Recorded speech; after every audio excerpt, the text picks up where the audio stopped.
Holy crap!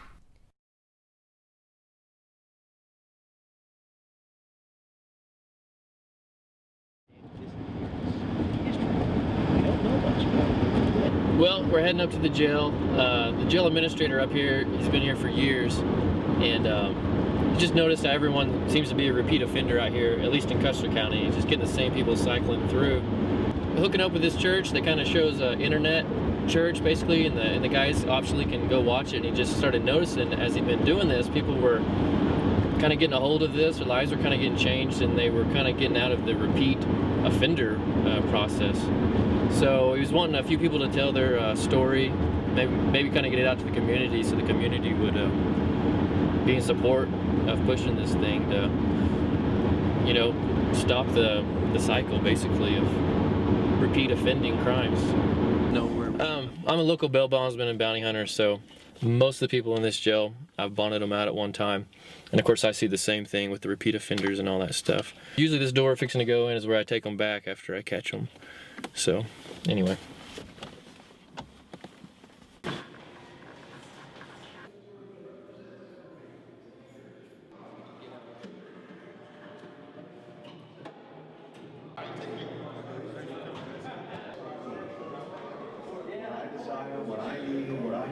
And I want to challenge you over the next few weeks to go on a journey with me, to pause and shift that focus to others and shift it to God and say, God, what do you desire for me in my life?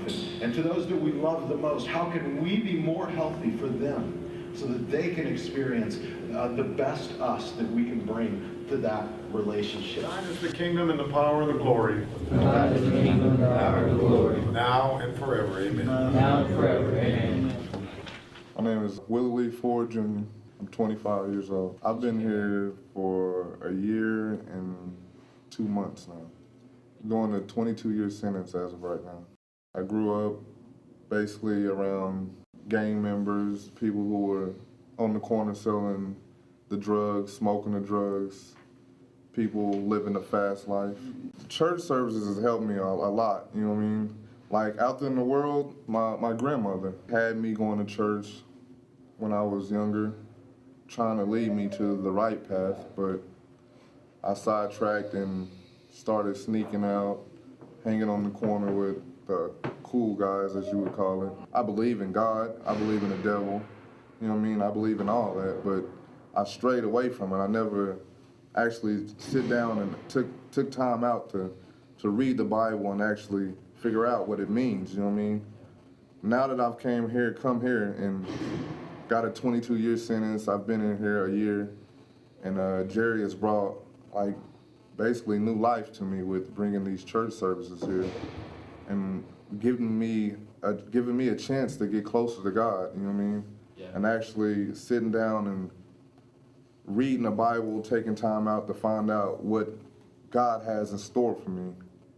He has a purpose for me, you know what I mean? I have made a lot of mistakes in my life, but never really just regretted them, you know what I mean? And maybe I've said that I was never gonna follow my father's footsteps, but as I look back, I'm just like him, you know what I mean? I have 3 children, 2 little boys and a little girl. And my father was, most of my whole life was incarcerated, you know what I mean?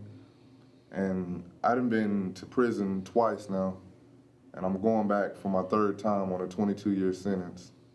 I don't want my children to have the same life I did with my mother and father, you know what I mean? I want for my children to have a better father figure in their life, you know what I mean? The words I have to you is stay focused. Just because you see people having the finer things that live the fast life doesn't mean that that's gonna last forever, because it's not.